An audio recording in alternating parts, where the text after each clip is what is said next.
bertemu lagi dengan kami di channel Media Target News. Kejati Jambi tangani dugaan korupsi peremajaan sawit rakyat, Gapoktan Amanah dan Mulia Indah tahun 2023. Jambi, dugaan korupsi pelaksanaan peremajaan sawit rakyat tahun 2023 silam oleh dua Gapoktan Amanah dan Mulia Indah kini ditangani Kejaksaan Tinggi Jambi. Menurut Ketua Umum Watch Relation of Corruption (WRC) Pengawas Aset Negara Republik Indonesia, Ari Chandra Aziz, SH, MH, sebagai pihak lembaga yang melaporkan dugaan tindak pidana korupsi dalam pelaksanaan peremajaan sawit rakyat pasar di dua Gapoktan tersebut di Kejaksaan Tinggi Jambi, kepada media membenarkan bahwa dugaan markup peremajaan sawit rakyat tersebut sedang ditangani oleh Kejaksaan Tinggi Jambi. Benar, kasusnya sedang ditangani Kejaksaan Tinggi Jambi, dan prosesnya sedang berjalan, ujarnya menegaskan. Menurut Ari Chandra kehadirannya hari ini, Senin tanggal 19 Februari tahun 2024, di Kejaksaan Tinggi Jambi mengatasnamakan jajaran WRC sebagaimana laporan lembaga ini pada Desember tahun 2023 lalu, perihal dugaan markup pelaksanaan peremajaan sawit rakyat Gapoktan Amanah dan Gapoktan Mulia Indah. Ketua Umum WRC ini juga mengatakan, secara pribadi, memberikan apresiasi kepada pihak Kejaksaan Tinggi Jambi, karena laporan WRC tersebut ditangani dengan serius, bahwa Kejati Jambi tidak main-main dalam penanganan dugaan korupsi peremajaan sawit rakyat, yang berkaitan dengan para petani kelapa sawit, dan pihaknya akan tetap mengawal kasus ini hingga tuntas. Informasi yang berhasil dihimpun media targetnewsite.com dari sumber-sumber yang dapat dipercaya, perihal pelaksanaan peremajaan sawit rakyat di dua Gapoktan tersebut yang dinilai menyimpang dari spesifikasi maupun juknis peraturan Menteri Pertanian yang bermuara pada dugaan tindak pidana korupsi. Sebelumnya, pada tahun 2023 silam Gapoktan Amanah dan Gapoktan Mulia Indah, yang diketuai SYA dan MAR, yang berlokasi di Sungai Bahar tersebut, melaksanakan kegiatan peremajaan sawit rakyat, sebagaimana diatur dalam Permentan 03 tahun 2022 tentang pengembangan sumber daya manusia, penelitian dan pengembangan, peremajaan, serta sarana dan prasarana perkebunan kelapa sawit. Gapoktan Amanah yang mewadahi lebih kurang 40 anggota ini telah menerima dana bantuan dari Kementerian Pertanian, melalui Badan Pengelola Dana Perkebunan Kelapa Sawit BPDPKS sebesar kurang lebih 2.760 juta rupiah, untuk pelaksanaan peremajaan sawit rakyat dengan luas lahan kurang lebih 92.6471 hektar. Dana bantuan tersebut meliputi kegiatan pembersihan lahan, tumbang ciping, pengadaan bibit benih sebanyak 13.527 batang, dan berikut pemeliharaan. Untuk pelaksanaan tumbang dan penyiapan lahan, Gapoktan Amanah menggandeng PT Indo Makmur Subur sebagai mitra kerja, dan PT Eluon Solusi Indonesia sebagai penyuplai benih bibit dalam kegiatan peremajaan sawit rakyat tersebut yang tertuang dalam kontrak dengan PT Indo Makmur Subur, untuk melaksanakan beberapa item pekerjaan diantaranya, tumbang ciping, merumpuk, gali bonggol tutup bonggol dengan rincian biaya sebagai berikut, Rp10.400.000 per hektar, untuk bajak traktor Rp1.500.000 per hektar, bajak rotaris Rp1.200.000 per hektar, serta beberapa item pekerjaan lainnya dengan nilai Rp1.443 juta. Di tahun yang sama, Gapoktan Mulia Indah yang beranggotakan 58 orang tersebut, juga menerima dana bantuan peremajaan sawit rakyat senilai Rp3.443 juta untuk luas lahan kurang lebih 114.768 hektar, dengan meliputi kegiatan antara lain, tumbang ciping, belanja benih bibit, serta pemeliharaan tanaman kelapa sawit untuk beberapa tahun ke depan. Gapoktan Mulia Indah, dalam kegiatan pasar tersebut juga menggandeng PT Indo Makmur Subur sebagai mitra untuk pelaksanaan ciping, pembersihan lahan seluas 114.768 hektar dengan nilai kurang lebih Rp1.775 juta meliputi pekerjaan antara lain, tumbang ciping, merumpuk, gali bonggol tutup bonggol, bajak traktor, bajak rotari, dengan rincian biaya sama persis dengan Gapoktan Amanah. Namun dalam pelaksanaan di lapangan, dua Gapoktan tersebut diduga kuat korupsi. Hal ini dibuktikan serta diperkuat dengan hasil monitoring evaluasi Dinas Perkebunan dan Peternakan di Sebunak Kabupaten Muaro Jambi Maret tahun 2023 lalu. Sebagaimana pembinaan kelembagaan dalam pelaksanaan kegiatan peremajaan sawit rakyat yang tertuang dalam Peraturan Menteri Pertanian Permentan Nomor 03 Tahun 2022, tentang pengembangan sumber daya manusia, penelitian dan pengembangan, peremajaan, serta sarana prasarana perkebunan kelapa sawit, Pasal 34 ayat 1 dan 2, Pasal 35 ayat 1. Berkenaan dengan hasil monef di Sebunak Kabupaten Muaro Jambi di 2 Gapoktan tersebut terdapat beberapa pekerjaan yang tidak sesuai spesifikasi Peraturan Menteri Pertanian. 1.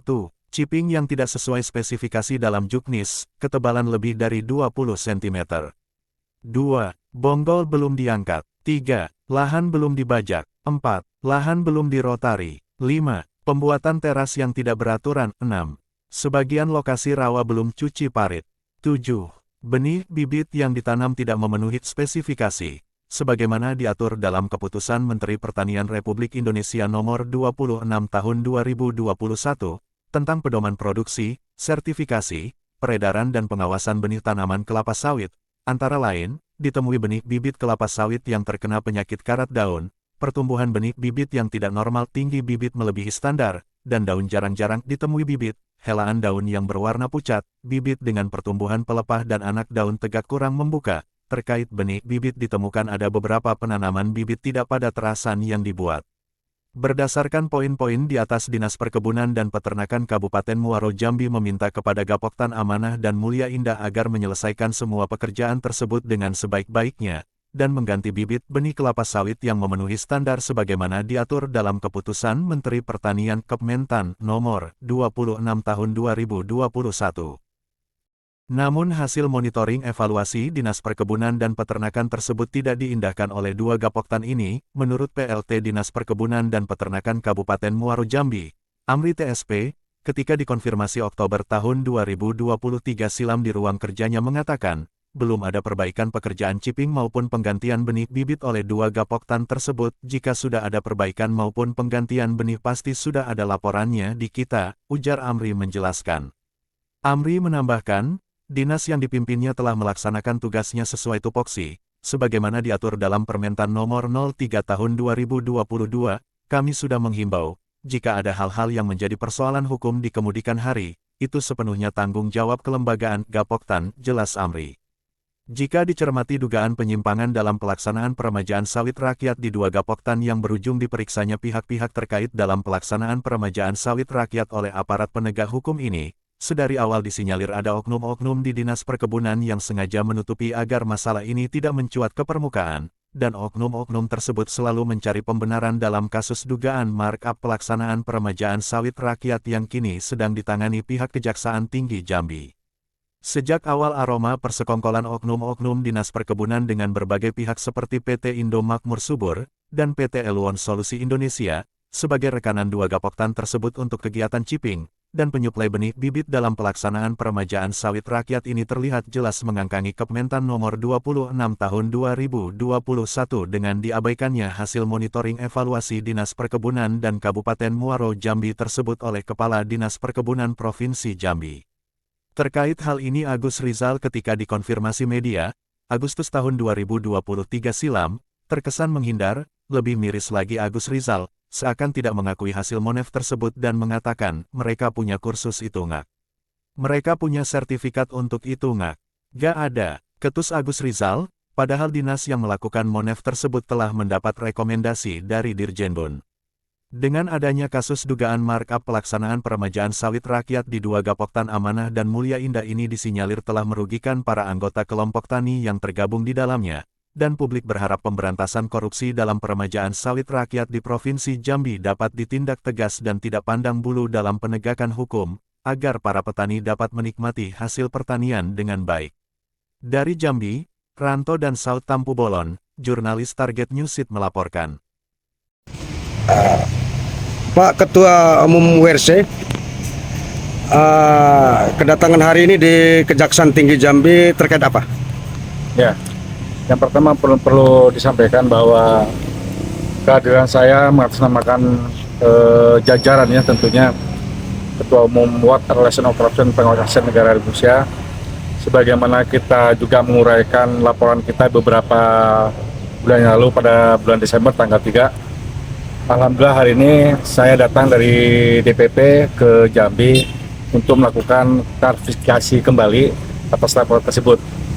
Adanya sejauh mana tindak-tindak perbuatan yang sudah memang betul-betul di luar nalar lah terkait masalah PSR ini, sehingga kami pada hari ini hadir di Kejaksaan Tinggi seperti itu. Sejauh ini kasus yang dilaporkan yang ditangani oleh pihak Kejaksaan Tinggi sudah seperti apa? Ya, yang pertama mungkin saya secara pribadi memberikan apresiasi yang sangat luar biasa karena laporan WRC sampai hari ini ditanggapi dengan serius. Karena pada dasarnya kita melaporkan tanggal 13 Desember, tanggal 16 Desember itu sudah ada panggilan.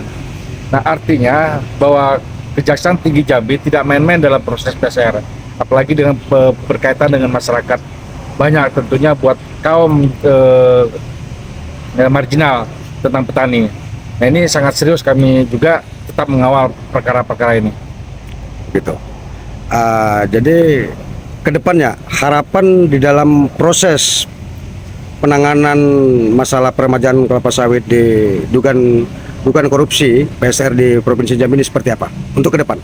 Ya, harapan saya pihak pemerintah yang terkait dengan masalah PCR tentunya janganlah dianggap sebuah tayangan sinetron saja, bermain dengan cara manuver-manuver. Ini kan kebutuhan masyarakat, dan saya percaya pada hari ini bahwa Kejaksaan Tinggi betul-betul memproses, karena tadi pun saya juga sudah sampai ke pihak-pihak pelayan termasuk staf ahli dan lain-lain Kejati, disampaikan Pak menunggu saja jawaban dari kami, proses hukum kami tetap jalankan, ini seperti itu.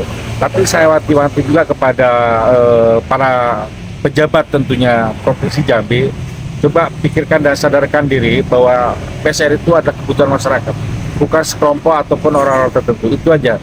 Kalau ini sampai terjadi, kami pun tidak hanya sampai Kajati, bila mana Kajati juga tidak responsif dengan baik, maka kami ada yang lebih tinggi, yaitu Kajagung. Seperti itu, Pak. Oh, baik. Terima kasih, Pak Ari.